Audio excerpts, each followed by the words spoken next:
राम राम जी। आत्म मंथन में आपका स्वागत है। आज मैं आपको जो सूर्य की संक्रांति हुई है वृषभ राशि में उसके बारे में बताने वाली हूँ। डेट उसकी रहेगी 14 मई से लेके 15 जून तक। एक महीने के लिए ये संक्रांति आती है।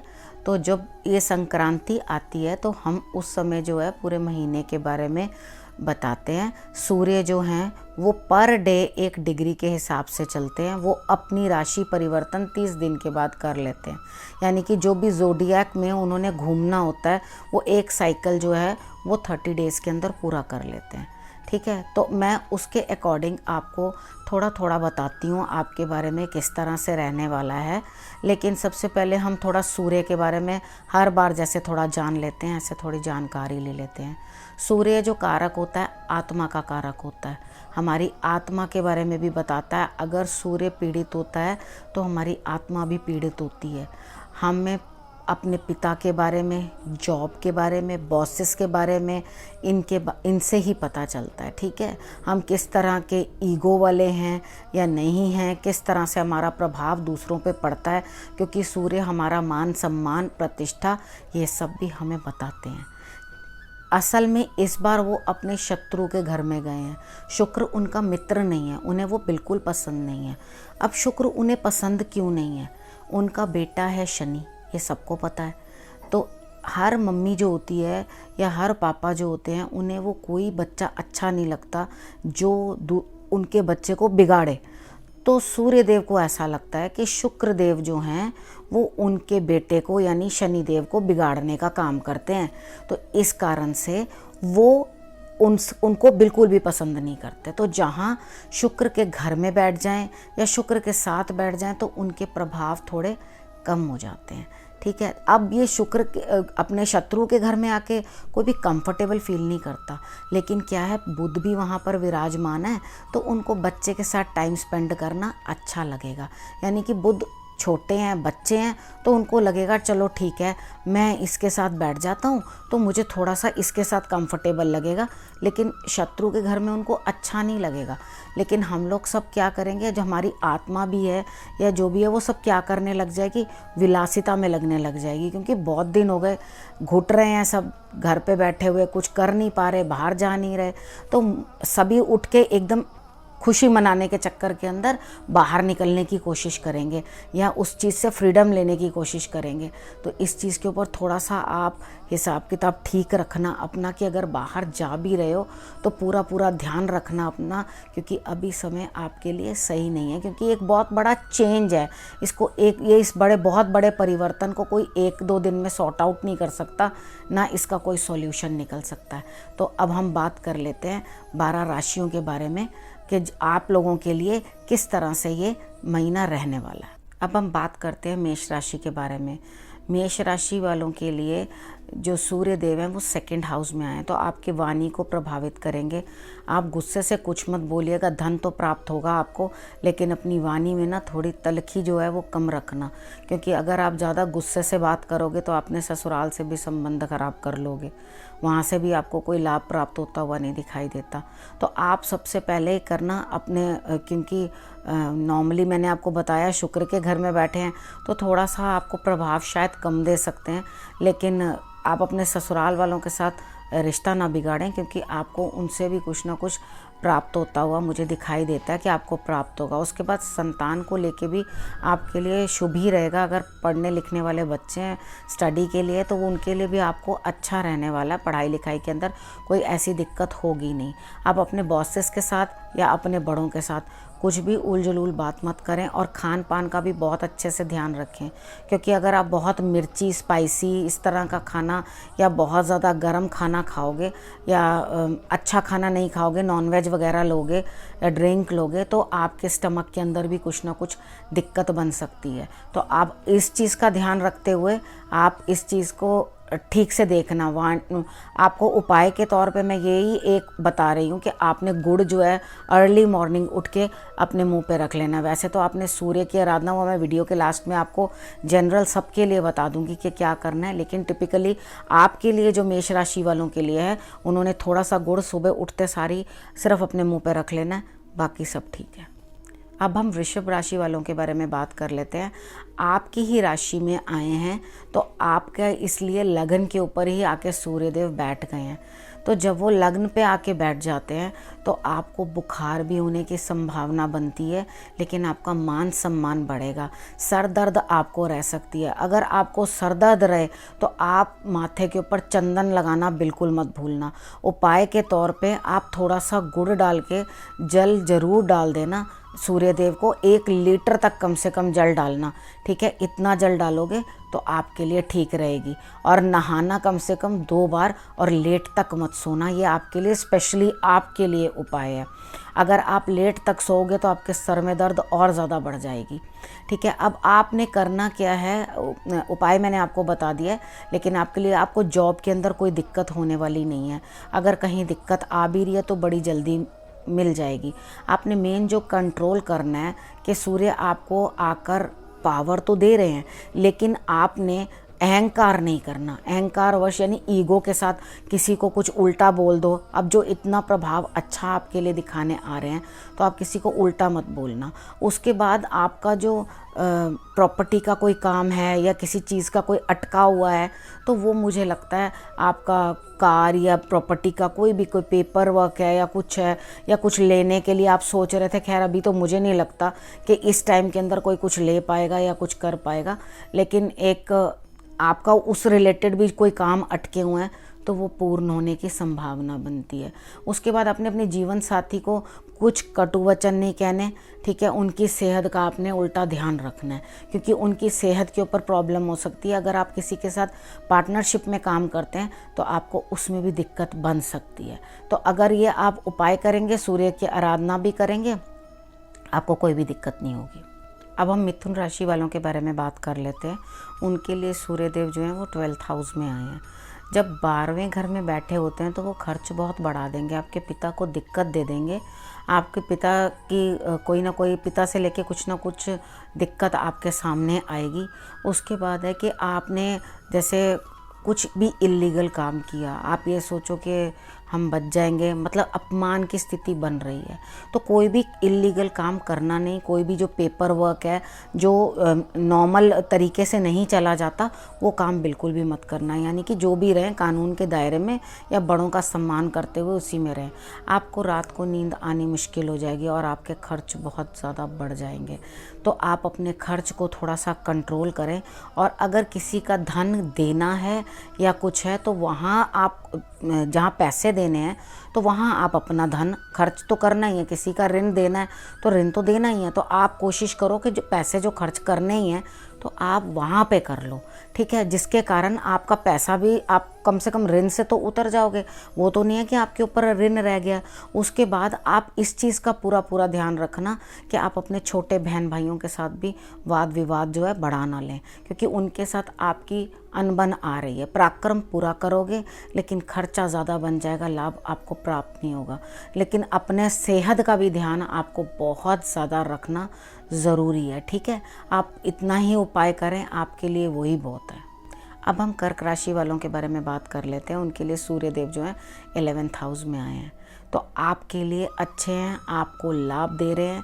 लेकिन आप सबसे पहले एक चीज़ का ध्यान रखना, अपना खान पान गलत मत करना।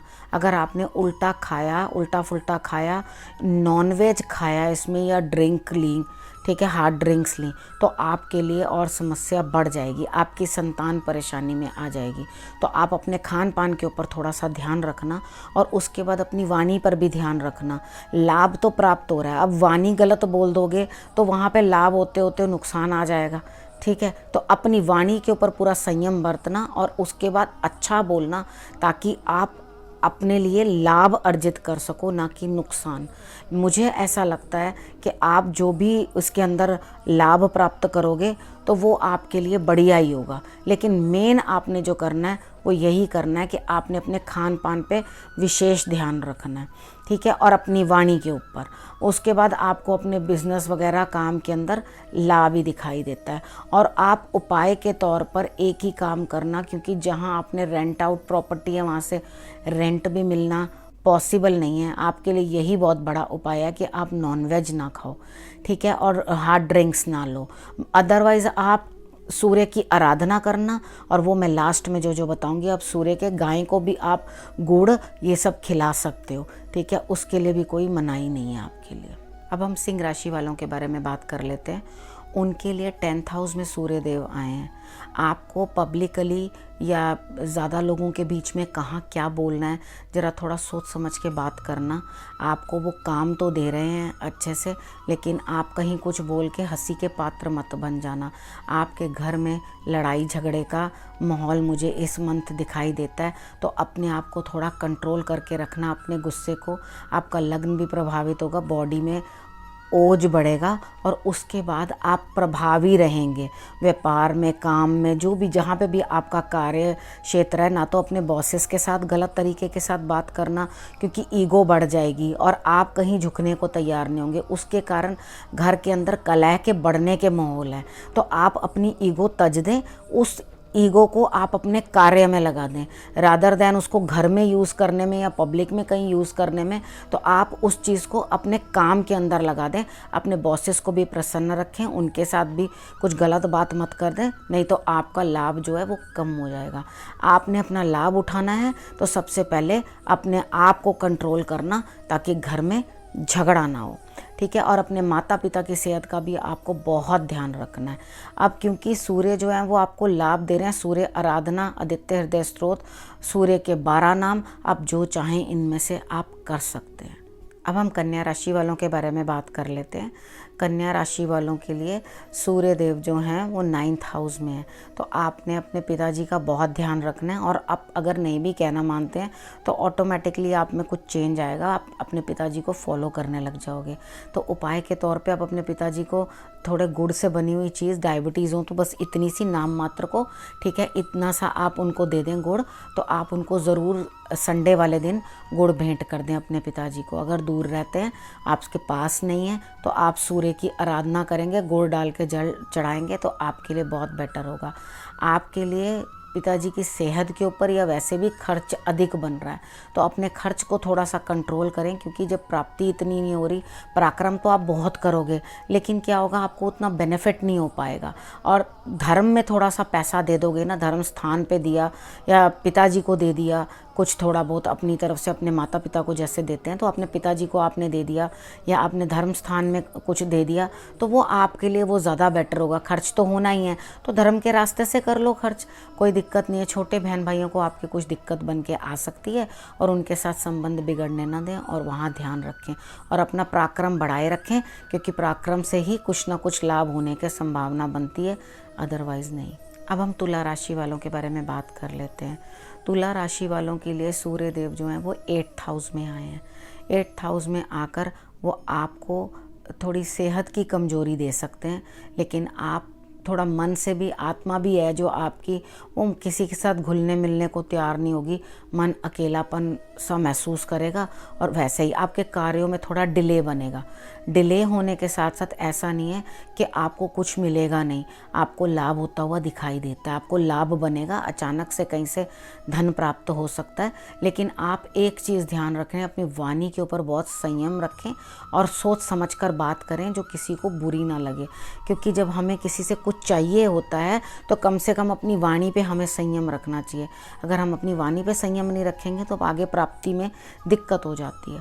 तो सबसे पहले अपने खान पान का भी ध्यान रखें, क्योंकि स्वास्थ्य भी गड़बड़ हो रहा है। तो अपनी जो फूड हैबिट्स हैं, क्या आप सही खा रहे हो क्या नहीं खा रहे, उसके बारे में ज़रूर विचार करें। और गुप्त कुछ ना कुछ दिक्कत बॉडी के अंदर आ सकती है, तो उस चीज़ के ऊपर अच्छे से उपाय करें, ठीक है, ताकि आपको परेशानी ना हो। आपने 800 ग्राम गुड़ जो है वो मंदिर में दे देना है। अगर मंदिर खुले हुए नहीं मिलते तो इतने इतने छोटे छोटे पीसेस काट कर आप उसको, आप अपने गुरु के आगे, पिक्चर होती है, हमारे घर में भी मंदिर होता है, उधर आप एक छोटी सी डिब्बी में डालकर वो रख सकते हैं, या आप ज़्यादा भी लेकर रख सकते हैं। जब मंदिर खुलेंगे तो आप दे देंगे, लेकिन आप सूर्य की आराधना करनी ना बंद करें। आप आदित्य हृदय स्त्रोत का पाठ कर लें, या 12 नाम सूर्य देव के जो हैं वो आप बोल लें, आपके लिए लाभ होगा। अब हम वृश्चिक राशि वालों के बारे में बात कर लेते हैं। उनके लिए सूर्य देव जो है वो 7th हाउस में आए हैं। जब वो सप्तम में बैठे हैं तो आपके लग्न को भी प्रभावित करेंगे। तो आपकी पर्सनैलिटी इम्प्रूव होगी और आपकी सोच समझ इंटेलिजेंट हो जाएगी, यानी कि आप समझदारों जैसी बातें करने लगेंगे। लेकिन घर में फिर भी आपके कलह बना रहेगा, उसका कारण होगा आपका जीवन साथी। आपके जीवन साथी के गर्म स्वभाव या कलह करने के कारण आपके घर में झगड़ा होगा। तो आप अपने जीवन साथी की बात को, आप समझदार तो बन ही गए, अब एक को तो भगवान ने समझदार बना ही दिया, तो आप बातों को इग्नोर कर देना, ठीक है। और थोड़ा सा गुड़, क्योंकि वो लगातार ही अपने ही घर के बारे में बातें होती रहती हैं, यानी कि घर गृहस्थी के रोने ही पड़े रहते हैं, इसने ये किया, इसने वो किया, इसने वो किया, इसने ये किया। तो इन बातों से ऊपर उठो और अपने बारे में कुछ अच्छा सोचो, क्योंकि आपकी पर्सनैलिटी को भी वो देख रहे हैं और उसके बाद आपको कहीं ना कहीं लाभ भी दे रहे हैं, आपको फ़ायदा भी दे रहे हैं, आपको काम भी दे रहे हैं। तो आप अननेसेसरली इन चीज़ों का स्ट्रेस ना लेते हुए आप आराम से आगे बढ़ो। और करना आपने क्या है, चौरस तांबे का टुकड़ा लेकर उसे आप ज़मीन में दबा दें। अगर आपको इस समय में कहीं से टुकड़ा नहीं मिलता तो आप क्या करें, तो आप इतना सा गुड़ लेकर उसे ज़मीन में दबा दें। नहीं तो जब सूर्य अस्त हो रहा होता है उस समय पर आप सूर्य को नमस्कार उगते को भी करना और डूबते को भी करना, दोनों समय आपने सूर्य देव को नमस्कार जरूर करना है, ठीक है। उन्हें ज़रूर थैंक यू कह देना, और कुछ ना कर सको या नहीं है कुछ ज़्यादा समझ में आता कि दोनों टाइम मैं क्यों करूं। कई बार ऐसे लोग कह देते हैं सुबह भी करें शाम भी करें, तो आप शाम को सिर्फ जाते हुए बस हाथ जोड़कर नमस्कार कर देना, सूर्यदेव आपको नमस्कार है, बस दैट्स इट। इतना सा भी आप करोगे तो आपके लिए काफ़ी रहेगा। अब हम धनु राशि के बारे में बात कर लेते हैं। उनके लिए सूर्यदेव जो है 6th हाउस में आए हैं। अब आपके लिए थोड़ी हेल्थ डाउन होने के चांसेस दिखते हैं, तो आप अपने पिता को भी इतनी सपोर्ट कहीं से मिलती हुई दिखाई नहीं देती, तो उनकी स्थिति भी थोड़ी कमज़ोर दिखाई देती है और खर्च बढ़ेगा और लाभ कम होगा। तो आपने क्या करना है, इसे खर्च को जो है आपने पिता को दे देना है, यानी कि अपने पिता को या धर्म स्थान में जो धन की आवश्यकता उनको है वो उन्हें दे दो। आप थोड़ा सोच समझ के कार्य करना, और ऐसा ना हो कि जो रोग बढ़ रहे हैं उसके साथ साथ आपको शत्रु भी बढ़ जाएं, ठीक है, और ऋण भी बढ़ जाए। अब अगर आपने देना है किसी को तो आप ऋण उतार दो अपना, और थोड़ा धर्म स्थान में देना और थोड़ा सा पिताजी को अपने दे देना। जब आप अपने पिताजी को दे दोगे तो कुछ ना कुछ धन जो है वो सेव हो जाएगा, ठीक है। उनकी मदद आप ले लेना, और अपने हेल्थ की आपने बहुत ही अधिक ध्यान रखना है। आपने सूर्य आराधना करनी है, मैंने आपको बता दिया, पिताजी को भी देना है, और जो भी आपका खर्च बन रहा है उस खर्च को आप अच्छी तरफ लगाने की कोशिश करना, ताकि आपकी हेल्थ जो है वो अच्छी बनी रहे। अब हम मकर राशि वालों के बारे में बात कर लेते हैं। मकर राशि वालों के लिए सूर्यदेव जो हैं वो 5th हाउस में है। आपकी संतान को दिक्कत बन सकती है, जो गर्भस्थ लेडीज़ हैं, जिनको नया नया अभी गर्भ है, तो उनके गर्भनाश होने की भी संभावना बनती है। उसके बाद जिनको ऐसा कुछ नहीं है, उनके पेट में दिक्कत बनेगी, उनको पेट में एसिड लेवल बढ़ जाएगा और उनको ज़बरदस्त जलन होनी। आप मिर्ची वाली चीज़ें बिल्कुल खानी बंद कर देना, और नाभि के अंदर आप वो लगा लेना चंदन, ठीक है। आप जो मैं उन लेडीज़ के लिए भी बता रही हूँ, और जिनकी संतान है, जो उनको अपनी संतान के स्वास्थ्य में या कुछ ना कुछ उनके लिए दिक्कत बन सकती है, या कहीं ना कहीं संतान उनके लिए कुछ अपमानजनक स्थिति बना सकती है।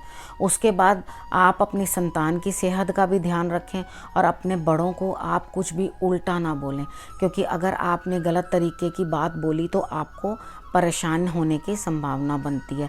आपके जो लव रिलेशंस भी हैं उसके अंदर भी कोई ना कोई दिक्कत बन जाएगी, क्योंकि आपका गुस्सा, अपने एसिडिटी के कारण आपका गुस्सा जो है वो आपकी तबीयत ख़राब करने लग जाएगा। तो आपने सबसे पहले करना क्या है कि आपने ठंडा दूध इतना सा फ्रिज में रख लेना, ठीक है। उसे सिप सिप करके आप सारा दिन, तो उसमें मीठा नहीं डालना, कुछ नहीं डालना, एकदम फीका दूध, ठीक है, उसमें मलाई भी नहीं होनी चाहिए, उसको रख लेना और आप सिप सिप करके उस दूध को पीते रहना। उसके कारण आपकी एसिडिटी का लेवल जो है कंट्रोल हो जाएगा। दूसरा, नाभि में चंदन लगाने से भी एसिडिटी का लेवल ठीक हो जाएगा, जिसके कारण आपको गुस्सा बढ़ेगा नहीं और आप अननेसेसरीली किसी से कुछ बोलोगे नहीं। अपनी वाणी पे भी बहुत संयम रखना, क्योंकि आप बड़े लोग जो हैं, यानी कि आप अपने ससुराल पक्ष के साथ भी कुछ ना कुछ उल्टा बोल सकते हो या कुछ कर सकते हो। इस समय पे ससुराल में भी कुछ ना कुछ दिक्कत बन के दिखाई देती है या ससुराल वालों को कुछ परेशानी दिखाई देती है। आप उधर भी इस स्थिति को कंट्रोल करना, सूर्य की आराधना करना, और आप जब ये करोगे और पुत्र से आपको लाभ होता हुआ दिखाई देता है। अगर आपका पुत्र कमाता है या कुछ ना कुछ पैसे तो वो अगर आपको दे तो आप ज़रूर ले लेना, क्योंकि आपको उनसे लाभ बन गया, तो पुत्र आपको ज़रूर कुछ ना कुछ देंगे। अब हम कुंभ राशि वालों के बारे में बात कर लेते हैं। उनके लिए सूर्य देव जो हैं वो 4th हाउस में बैठ गए हैं। अब क्या होगा कि आपके जीवन साथी की सेहत कुछ कमज़ोर होगी, आपके घर में कलेश होगा, अनबन होगी, और अनबन का कारण होगी आपकी माता। ठीक है, आप अपनी माता या प्लॉट, ज़मीन, जायदाद, वाहन, इस कारण से भी आपके बीच में कलह हो सकती है। तो मुझे ऐसा लगता है कि आपकी माता के कारण ही कलह बनेगा। शायद आपके जीवन साथी को आपकी माता की इंटरफेरेंस पसंद नहीं आएगी। तो आप पब्लिकली क्या बोल रहे हैं और कैसे बात कर रहे हैं, आपकी माता की भी जो वाणी है वो काफ़ी गर्म और कर्कश होगी, जिसके कारण आपको परेशानी झेलनी पड़ सकती है। तो कृपा करके अपनी वाणी पर और अपना ये समय जो है 1 मंथ का, ये थोड़ा ठीक से आप निकाल लें। तो आप इस चीज़ के लिए आप हमेशा ये कोशिश करें, आप बरगद के अगर इस समय बाहर निकल सकते हैं तो आप बरगद के ऊपर जल चढ़ाएं, नहीं तो शंकर भगवान पर भी आप थोड़ा सा गुड़ और जल के अंदर डाल के सूर्य को आराधना करने के बाद आप अगर नॉर्मल उनको जल चढ़ा देंगे शंकर भगवान को, तो भी आपके लिए स्थिति सही हो जाएगी। अब हम मीन राशि वालों के बारे में बात कर लेते हैं। उनके लिए सूर्य देव जो हैं वो 3rd हाउस में आए हैं। वैसे तो 3rd हाउस के अंदर पराक्रम में सूर्य आके बैठ जाते हैं, तो वो आपकी बहुत हेल्प करते हैं, अच्छा करते हैं, मदद करते हैं आप आगे चलने में। लेकिन यहाँ पे क्या स्थिति बनेगी कि आप अपने भाई बहनों के साथ, यानी कि जो पिता की संपत्ति है या कुछ है, उनके आपस में झगड़ा बन सकता है संपत्ति को लेके, कि किसी ना किसी तरीके के साथ ये मुझे मिल जाए, मुझे मिल जाए, आपस में करके कोई ना कोई झगड़ा वाद विवाद बनता है। तो ठीक है, अगर ऐसा कुछ है जो आपको कुछ प्राप्त हो रहा है तो मेरा ख्याल से बैठकर मसला सुलझाया जा सकता है। आप लोग आराम से बैठें और बैठ करके आप अपने भाई बहनों से कलह कलेश का बिल्कुल भी वो ना करें कि भाई लड़ाई डाल लो या ज़बरदस्त तरीके के साथ लड़ाई करो। आपके शत्रु इस समय पे कमज़ोर पड़ेंगे, लेकिन रोग बढ़ सकता है। तो आप ऋण भी देना हो तो किसी को ऋण भी उनका उतार दो, और अगर आपको परेशानी बन रही है तो हेल्थ डाउन हो रही है, तो अपने पिता का आपने उचित सम्मान करना है। आपने जो भी कुछ प्राप्त करना है पराक्रम से, अपने पिता पर पूर्ण विश्वास करें और अपने पिता को कुछ ना कुछ ज़रूर दें। गुड़ की बनी चीज़ भी आप उनको दे सकते हैं। अगर आप पिता का या धर्म स्थान का अपमान करेंगे तो आपको लाभ होने की बजाय नुकसान होगा। आप धर्म स्थान में भी कुछ ना कुछ ज़रूर दें। आपको मैंने 12 राशियों के बारे में, सूर्य के संक्रांति के बारे में सब बता दिया कि आपको क्या क्या करना है। इन जनरल अगर आपको ऐसा लगता है कि हमें और क्या क्या करना चाहिए, तो सूर्य को जल चढ़ाना, सूर्य का आदित्य हृदय स्तोत्र का पाठ करना, सूर्य के 12 नामों का आप जाप कर लेना, अपने पिता और अपने बॉसेस का सम्मान करना, जिनके पास आप कार्य करते हो, जो सरकार है उसका सम्मान करना। तो अब अगर इस सिचुएशन को हम लोग गवर्नमेंट पे भी देखें तो इसको इस तरह से ही समझ सकते हैं कि वो भी एकदम से बच्चों के कारण ही, यानी कि छोटों के कारण ही कुछ ना कुछ कॉम्प्रोमाइज़ करेंगे। वो भी कोई बड़ी अच्छी स्थिति में नहीं है कि जो आपको इतना फ़ायदा पहुंचा सकें। यानी कि सरकार भी शत्रु के घर में जब बैठी हो तो क्या सर आपको फ़ायदा पहुंचा पाएगी, तो उतना फ़ायदा उनके पास से भी आपको आता हुआ दिखाई नहीं देगा। तो बड़ों के लिए भी मैं एक ही बात कह रही हूँ कि आप लोगों के घर में भी झगड़ा लड़ाई या कुछ परेशानी होती है तो आप बच्चों के मुंह को देख कर ही उस चीज़ को रफा दफा कर दो या अवॉइड कर दो। कभी कभी समय ही कुछ सही नहीं होता, तो हम लोगों को सबको थोड़ी थोड़ी अपनी समझ लगानी चाहिए। ये मेरी थोड़ी थोड़ी सी आपके लिए गाइडेंस है कि आप थोड़े थोड़े गाइडेंस लेकर किस तरह से आप अपने जीवन को बेहतरी की तरफ ले जा सकते हैं। अब मैं इस विषय को यहीं समाप्त करती हूँ। नए विषय के साथ फिर से आपके पास आऊँगी। नमस्कार।